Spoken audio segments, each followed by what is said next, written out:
Hi there, and welcome back to ADES Workshop, and this is going to be another episode on building the knurling tool. So in this episode, we're going to reveal the many purposes for this device, which you saw me making in the previous episode. We're going to be machining the radiuses, or radii, on the ends of the two fingers to fit into the block, and you'll see I already have the radius on there and on there. I'll show you how I did that. And I've had a couple of new purchases. Oh, may I say, since the last few episodes of this have gone out, we've had quite a few new subscribers. So if you're new, welcome to the channel, guys. And for my existing subscribers, welcome back. Anyway, I've been into my local supermarket, or one of the many local supermarkets, but it's about a mile away from the house. And it's a European one, and it's called Lidl.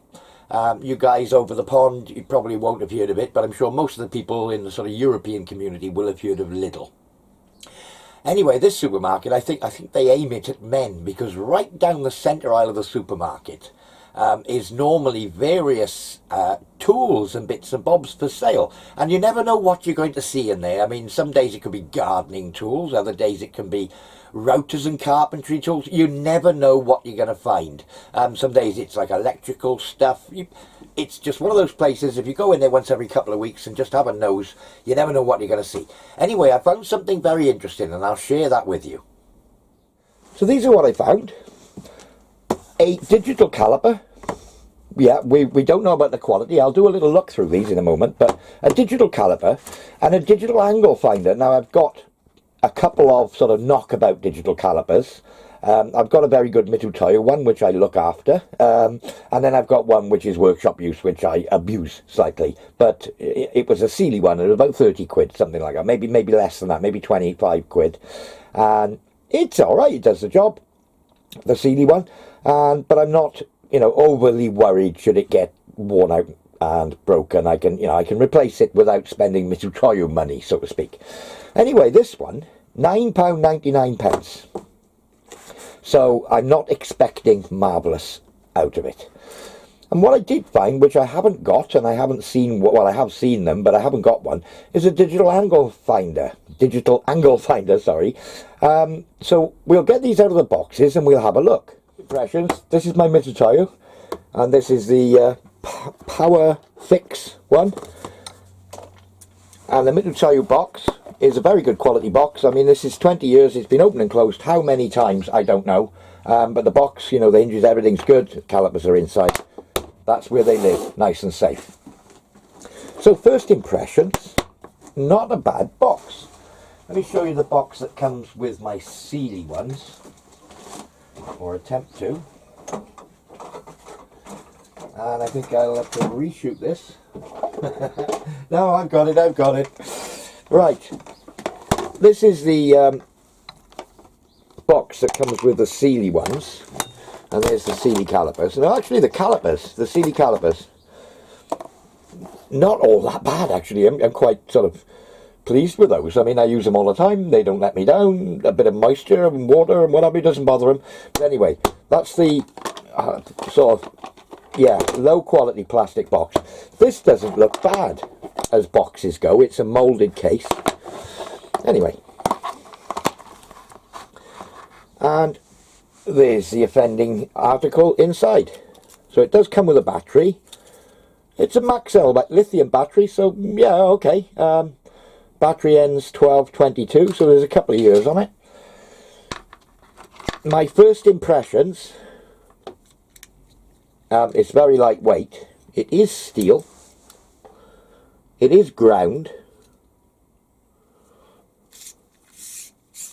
Oh, it doesn't feel very nice.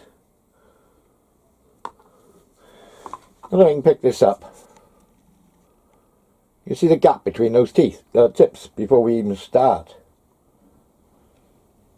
Yeah, that's not good. They meet quite nicely.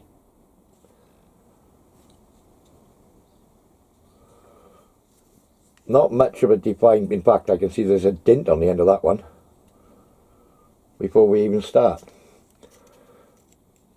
And all along these square edges here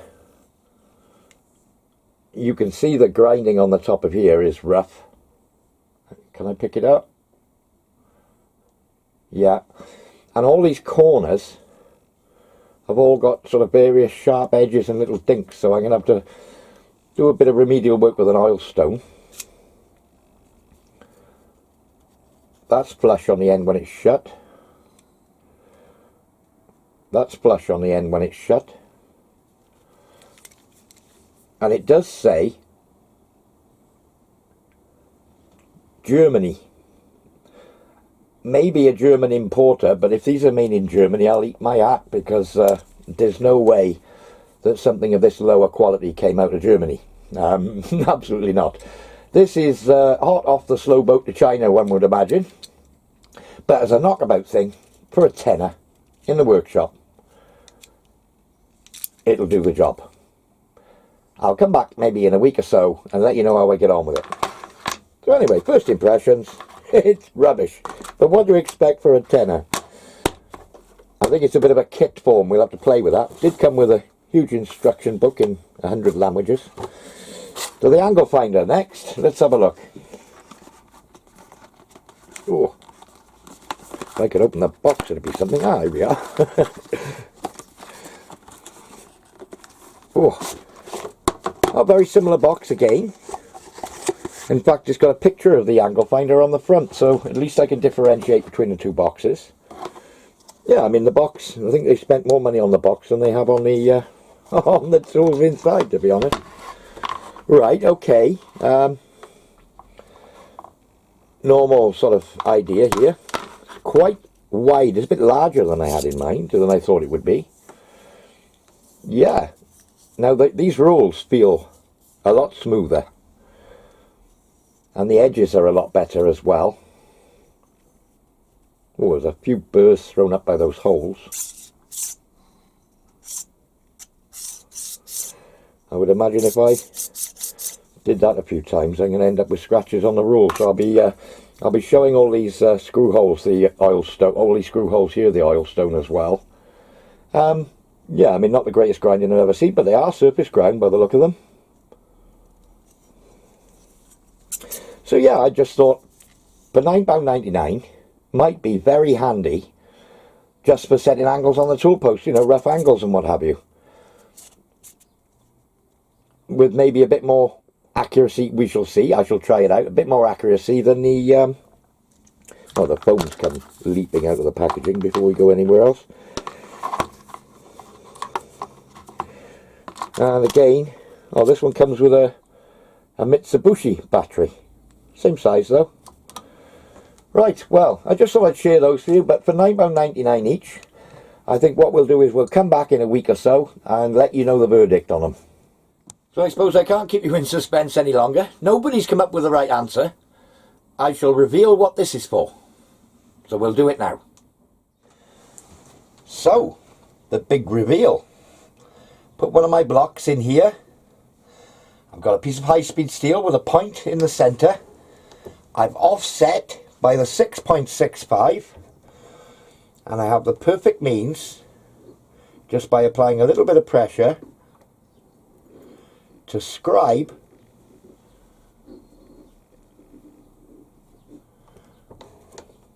let me see if I can give you a close-up on that. Oh, too much. So there we are. I have scribed out the radius on the end. So that's what the tool is for. Or is it?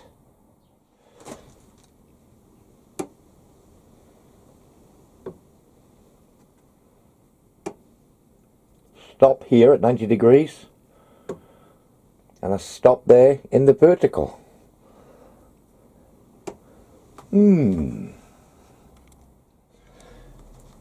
Okay, the game's up. It's a jig for cutting the radiuses. 12mm tool. I'm looking for a 6.65. Half of the 12mm is 6. And the 6.65, 12.65 reading offset on my DRO should give me the full radius on the corner. And I'll show you how it works. I'll just wind it in slowly. I'm doing one corner at a time. My finish point will be down here, and my finish point the other way will be in the vertical. And just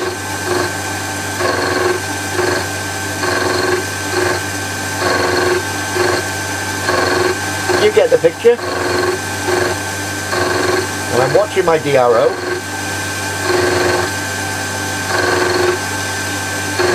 The deeper I go, the bigger arc of cut it's doing.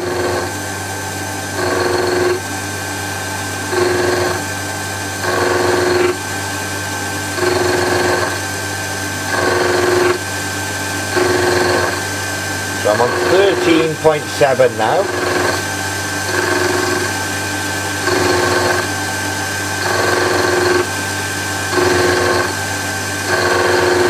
I'll stop when we're close, half a mil or so off the finished size, show you where I am. I'm just checking I have pushed start on the camera. Okay, yes I have.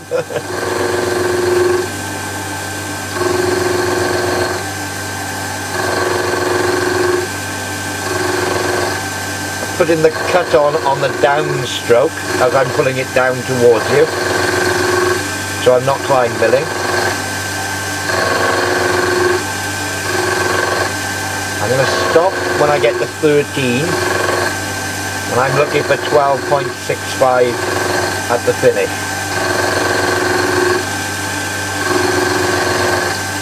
And I'll probably stop the arc just off vertical and finish it by hand.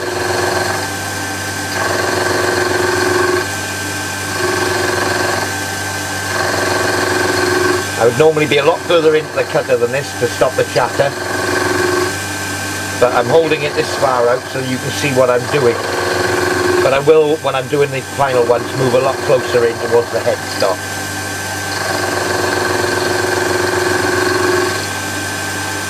So yeah, I think we'll call this a, is it a poor man's dividing head or a rotary table, sorry?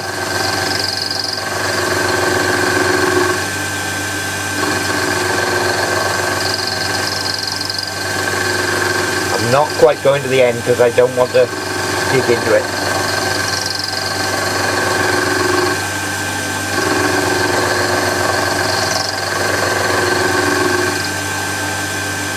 So I'm going to stop there and show you the radius. Well, I think you can see it there from the camera. Let's just come in a bit. Oop. Now, well, you can see the general effect of it. I've probably put 99% of that into position now. So yeah, I mean that's pretty much it. Finish it with a file. It's taken the hard work out of it for me, and all I'm going to be doing is blending in the corners just to tidy it up. I'd say that was a success for a very simple little jig. Basically a block of something that I've just used aluminium on this with a bit of a face to work against. A 6mm pin running through the 6mm dowel pin running into the block through the part that I want to put the radius on. I've set a stop this way on horizontal and a stop that way on vertical so I can't overcut. And yeah, poor man's rotary table.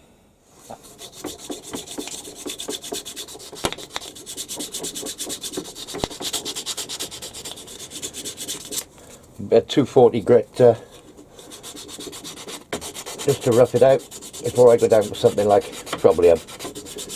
I'll probably put something like 400 over the whole thing at the end. But there we are. There's the radiuses, radii, spot on. As I said, I went to within maybe 0.1 on my finished size, and then just dress them in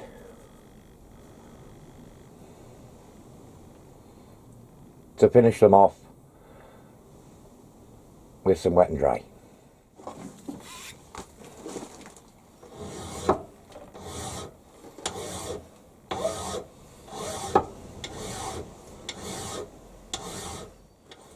I'm about 30 thou off the line now. It all looks square this way.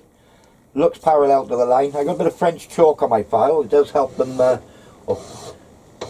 does prevent them from clogging a bit. I do keep a file card at hand. Well, half a file card for cleaning out the files. And this is a unabused, fairly new file. I hate using blunt files. It just you end up pushing harder than you need to, and trying to rush the job because it's frustrating having a blunt file, and it just leads to mistakes. So I'm stopping every now and again, just checking on my guideline. I'm still up off that line. I'm still up off the shoulder, the intersection point where I want to be. So I'll keep going and I'll show you when I've finished. So I think I'm pretty much there with that. I'm just going to do the other side now. Now, I could have machined that flat on there, and that's what I normally would do, but it's good to keep your hand in with a bit of filing now and again. So I finished the radius and the slopes on that end, and the next procedure is going to be to put the slot in here, ready to take the knurling wheels. Now, the knurling wheel slot needs to be 3/8 of an inch, or just slight clearance on 3/8 of an inch, and as luck would have it, I do have a 3/8 cutter. I've had to put it up in my ER32 chuck with a 9 to 10 collet in it. I haven't got imperial collets, but I've got it in a 9 to 10, and it being around the 9.5 figure seems to grip it pretty good. And if you just fire it up, it's running, yeah, true. So I'm going to set up, again, much the same sort of situation as before, with a wobble pin on the line and the centre line. Make sure this top is square. I can square it up off my bed with a square here, just to make sure the end face is square to the world, because I've got no means of holding it square here, and there's not enough room underneath for a parallel. But anyway, I'm going to set it up with a square, pick up the centre line, and then machine the slot through the middle. So I'll show you a bit of the I'll show you a bit of the machining of that. So similar setup in the vise. That's a 1/2 mil cut.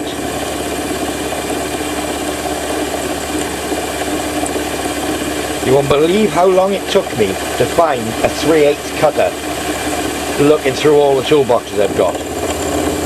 So what I did was, anytime I found a milling cutter in any odd box, I grabbed hold of them, and I've now got a handful of old milling cutters all in one box.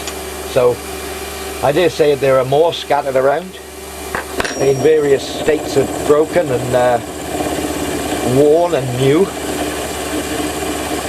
but anything that's high-speed steel in small pieces like that, never throw it away. You know, even if you've got the end broken off a milling cutter, you never know when you want to grind something out of it. You know, you can grind it on your bench grinder, make up a little form tool or what have you. You never know when it's going to be useful. So yeah, I'm not going mad, 1/2 mil at a time, and I have to go 19 millimeters deep. 9 mil takes me to the centre line of the hole, and I'm going to go in further 10 deep to clear the back of the wheel. 9.5 would probably do, well, just over 9 beyond there would do it. But I'm going to go, well, 9.5 would do it, but I'm going to go 10 mil deep. So my total depth is going to be 19 mil. So as you can see, I'm ripping through this. I'm 3 mil deep already. It's cutting lovely, no nasty noises. I may even treat it to a bit of cutting fluid. But so far so good. I'll bring you back when I'm on the last cut. Ooh, we're halfway there. Ooh, living on a prayer. Don't give up the day job, eh?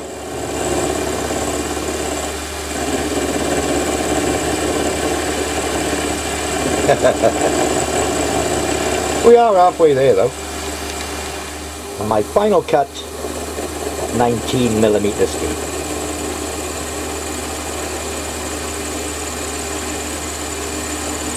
I didn't mention I touched the cutter off on the end of the job at the start, set at 0 on my DRO, and I've simply been going in 0.5 millimeter at a time.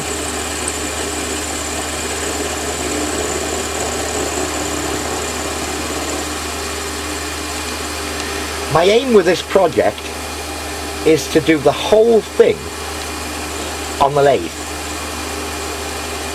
I'm not going to use a pillar drill if I can help it, but I'm going to try and do the whole thing on the lathe. All the machining, the square parts, the slots, everything on the lathe. As you all know, I haven't got a milling machine, otherwise, yeah, that would be the quickest and most obvious way to do it. So just to show that you can make, you know, within reason, you can do on a lathe what you can do on a mill to a degree. Just to show the virtues of the sticky pin,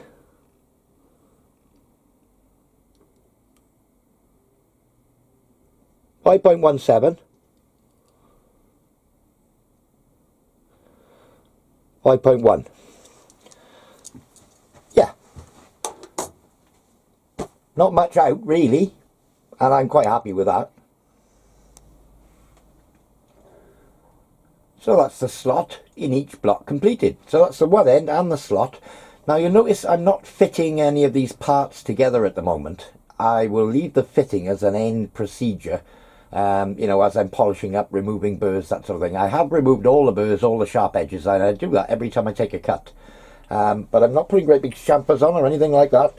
I'm purely using my, where are we? My needle file in its holder, and just breaking edges, you know, so that I've got no burrs for it to sit on as I perform the next steps of machining.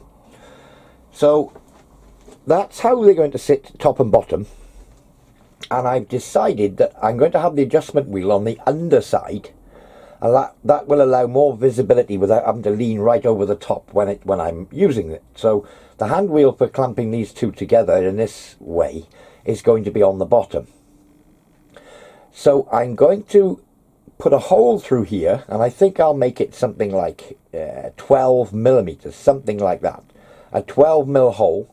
I think I've got a 12 mil reamer. I might even drill and ream it 12 mil to take a barrel nut in the top jaw, which is going to have an 8 mil thread through it. So I think my first procedure is going to be to put a 12 mil hole in a position somewhere, obviously back from the slot, somewhere around central, about between the pivot point and the knurling wheels, maybe a little bit closer to the knurling wheels to take the torque out of it a bit. So I'm thinking I need to be, I want at least a couple of mil of wall, so that's 19, say from 22 mil back, and a further 6 for the centre of the 12. So I'm going to scribe myself a line on here, 22 and 6, did I say? Yeah, 28 mil, and a centre line, and I'm going to drill and ream a 12 mil hole right through the block in this direction to take a barrel nut. So I'll get on and set that up and do that next. So set it up, line it all up on centre.